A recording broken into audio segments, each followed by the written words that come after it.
Hi everyone, I'm Sophia Barnes and I'm incredibly excited to show a demo of this AI agent proof of concept I've been working on for a use case in the reinsurance industry.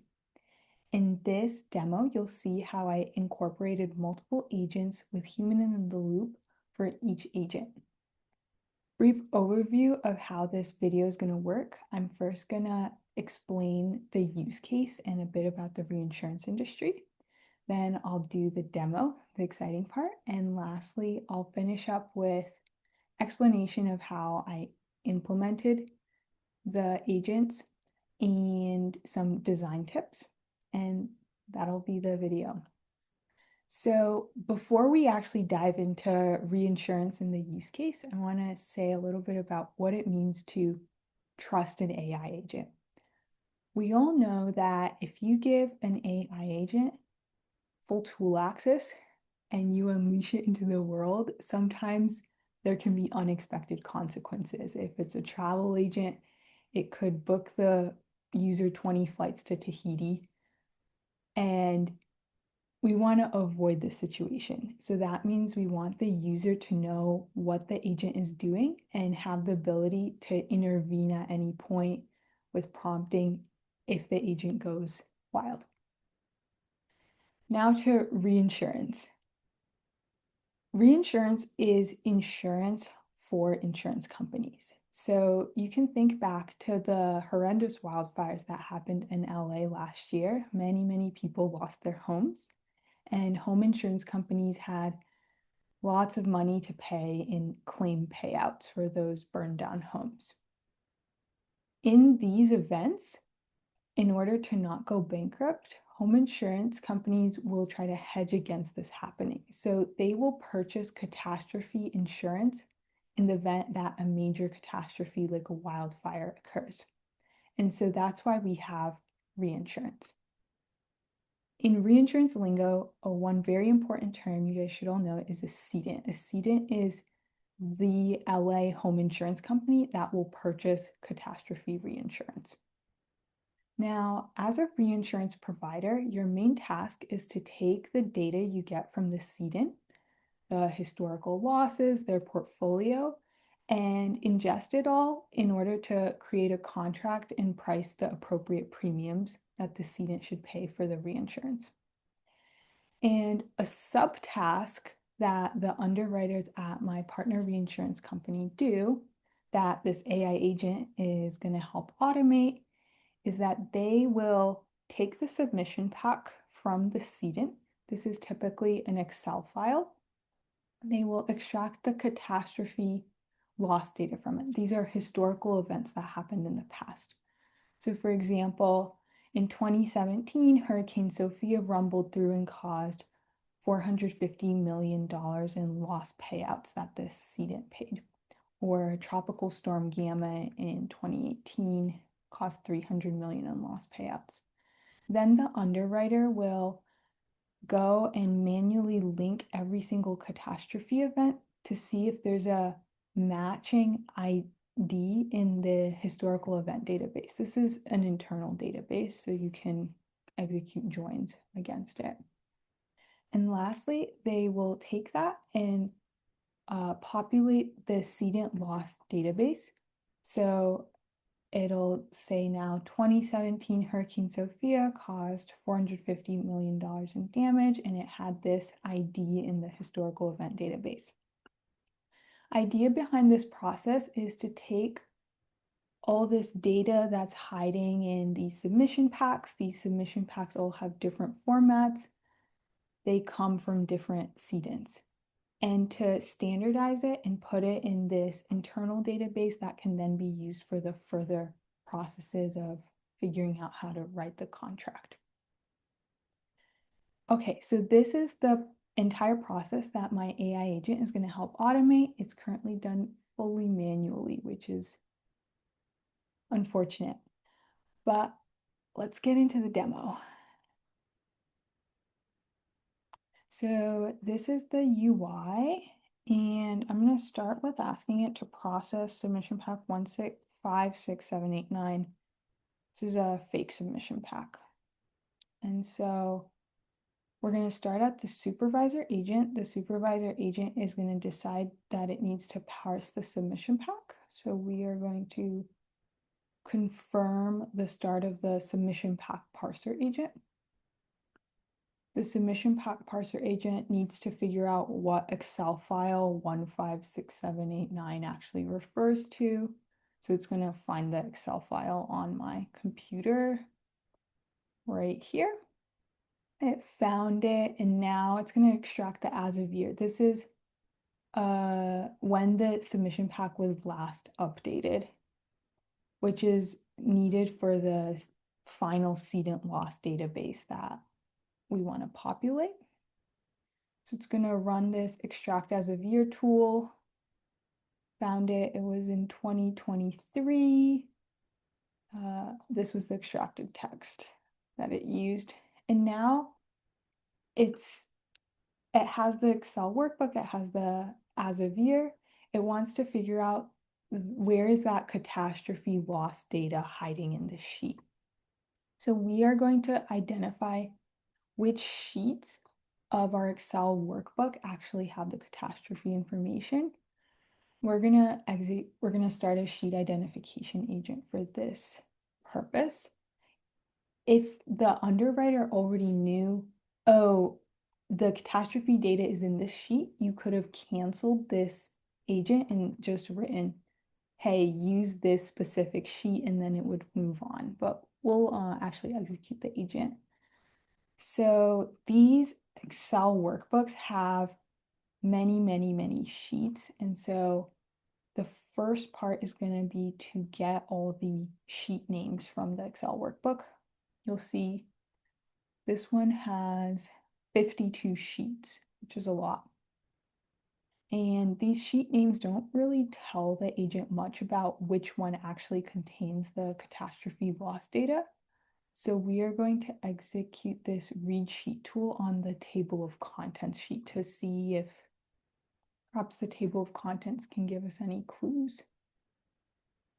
And it's reading the table of contents. You'll look at this cat loss summary. Catastrophe loss summary seems pretty useful. Catastrophe loss detail. And based on this, the sheet identification specialist decided that this sheet 2B seems like a good candidate. Now, as an underwriter, I can say, yep, let's continue with it. And this sheet does have the proper data, but I can also ask it to say, can you read sheet 2.c combined to see data? So I'm just asking it to read this specific sheet as well.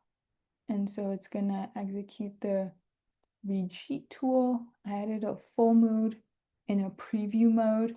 Full mode reads the entire sheet, and preview mode will just read the first 20 rows. I originally had in this argument that it can read as many, it had an argument for the number of rows it wanted to read, and that confused the LLM. So keeping it simple, full mode, preview mode, did a lot useful. This sheet does have catastrophe loss detail data. So actually I'm going to complete it with the 2.c combined sheet. So we're going to use the 2.c combined sheet to actually extract the catastrophe data in the next part. And for this tool, I could just confirm it right away, but I'm going to show how you can add user input when extracting the catastrophe data. I'm going to say extract the catastrophe from 2.c combined. Make sure to use the total gross incurred column for the loss. And so what you can imagine is that this activity, this tool might extract the catastrophe data, but it might not use the correct column, or it might do it incorrectly because these Excel sheets have a lot of information. So you can imagine the user would call it, it would execute incorrectly, and then it would recall the tool with the correct prompting the way the user wants to call it. And so what this does is it appended the user instructions as an argument to the LLM extract catastrophe data tool. Now, to be very clear, the only places where I'm actually calling an LLM in this entire architecture are for the agents. Each agent runs a loop which decides which tool call to call next, using what arguments to those tools, or if it might need more human assistance. So if a tool fails, it might ask the user, hey, this tool failed, what should I do? So that's where the agentic loop is using the LLM. And then the only other place we're using an LLM is in this extract catastrophe data tool to help take the sheet and parse out the relevant loss, like the Hurricane Sophia 500 million in the year. So we actually just finished the extract catastrophe data tool, and I want to show you how this looks in the back end over here. This is our sheet identification agent that it called get sheet. The agent figured out what tool to call next. We confirmed the tool. We read the sheet. Agent figured out what tool to call next. And then we canceled the completion of the agent. We figured out what tool to call next, read sheet, and then we actually confirmed completion. So this is kind of what's happening on the back end. This is our submission pack parser agent. We can see that this LLM extract catastrophe data activity tool completed, and now we are going to confirm the completion. The submission pack parser agent, there were 59 different catastrophe events in the sheet. And now for every single one of those events, we're gonna match it to the historical DB. And so this is gonna start a bunch of parallel workflows to match every single event to see if it has a match.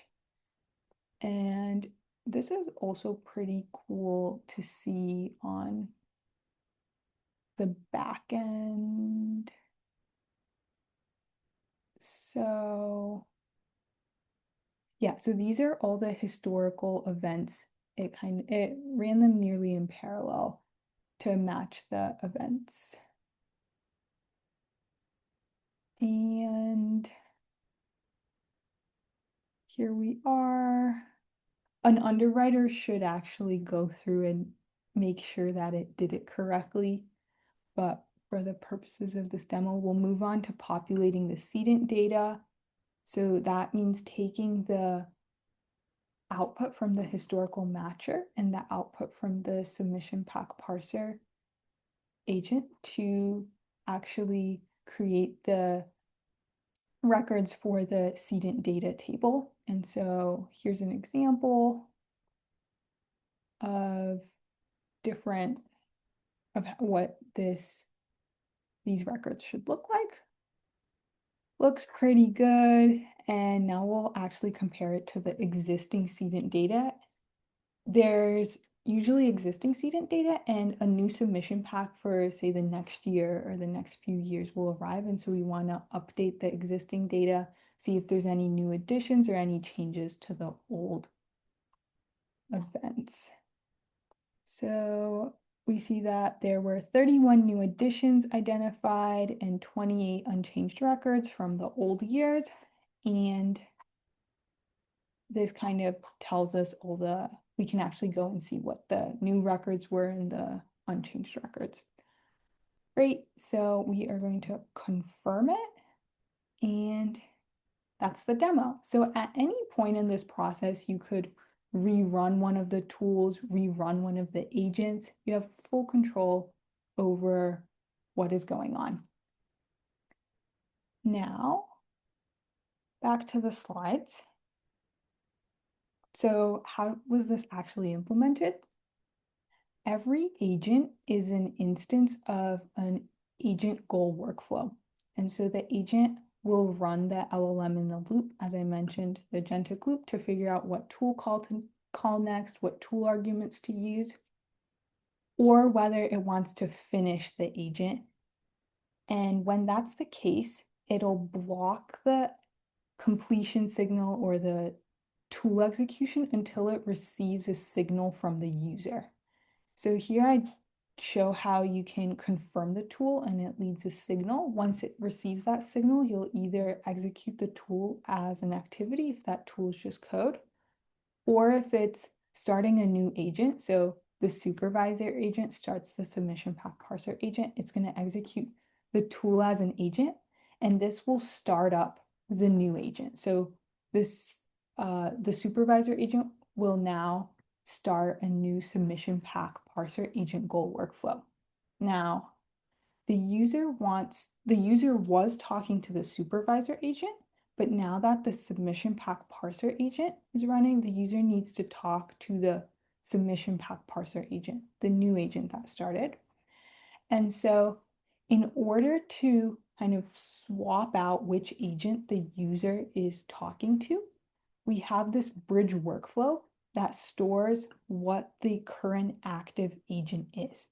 And the bridge workflow, one of its primary purposes is to route user human in the loop messages to the active agent. And so that's why the bridge workflow will store this active workflow, child workflow slash agent.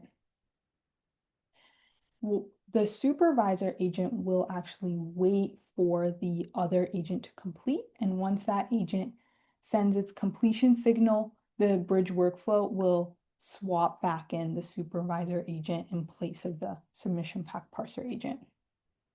Okay, the bridge workflow also has another purpose to aggregate all the messages to show on the front end so we can see it. And then the third purpose is it serves as an inner agent data store.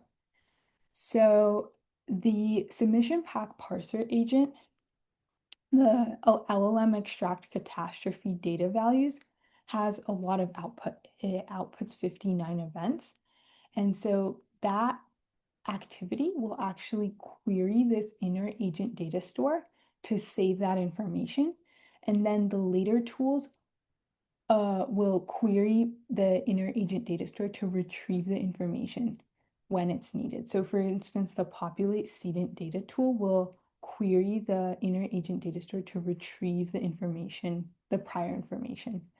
And so since this data fits under 2 megabytes, we can just store it directly in the workflow. And we don't need an external data store, but if we had a lot of data, we would definitely want to use an external data store. And that's kind of one way we can pass a lot of data between the agents without just putting it all into the LLM context window. Great, so bridge workflow, routes to appropriate agent, if you want to take two things out of this architecture. And then next I want to talk about my original design and how I changed it to use multiple agents and human in the loop and why I did that. So originally I had one agent with 4 tools. The submission pack tool ran this fixed workflow, extract as of year, identify sheets, extract the data. And this worked great in a demo setting, but it wasn't adaptable to different types of sheets. It might work on one specific sheet, the fixed workflow, but if you put in a new sheet type, it wouldn't work. And the reason is that actually parsing these submission packs is quite difficult, was quite a difficult task. And so you really want to have some human in the loop to be able to say, hey, no, actually, I want to use this sheet. Hey, when you're extracting the catastrophe data, make sure to use this column and to intervene. So splitting, the reason I ended up splitting this workflow into actual agents is to allow it to be dynamic with what the user wants. And that's why ended up coming up with this whole shebangle that resulted. And yeah, so essentially, two important takeaways are think very carefully about where you want human in the loop. Where do you want the human to be able to intervene and say, nope, actually do it this way. Actually, I want to redo this agent. Use human in the loop if you need that functionality. And then the other takeaway is use modular subagents. Rather than just giving one agent all the tools, splitting it up into smaller agent goals. Hey, I just need to extract this catastrophe data from the submission packs, or hey, I just need to identify the catastrophe sheets, helps to do context management for all of the agents and ensure that they're focused. So it's a very good design pattern. And then my main takeaway from this whole project, it was really fun to build out, and it's cool to see how we can automate and accelerate some of these slow processes so we're not like the sloth in Zootopia stamping the receipts or whatnot. And so there's a lot of it's cool to see what's going to happen with all these AI agents, but we do have to think very carefully about do we trust these AI agents and do we have the proper guardrails and human in the loop to make them actually work and be useful for people. Thank you so much for sticking through and listening to the presentation. You guys can check out the code and an accompanying blog post where I dive into even more of the design decisions. Hope you enjoyed it and have a lovely day.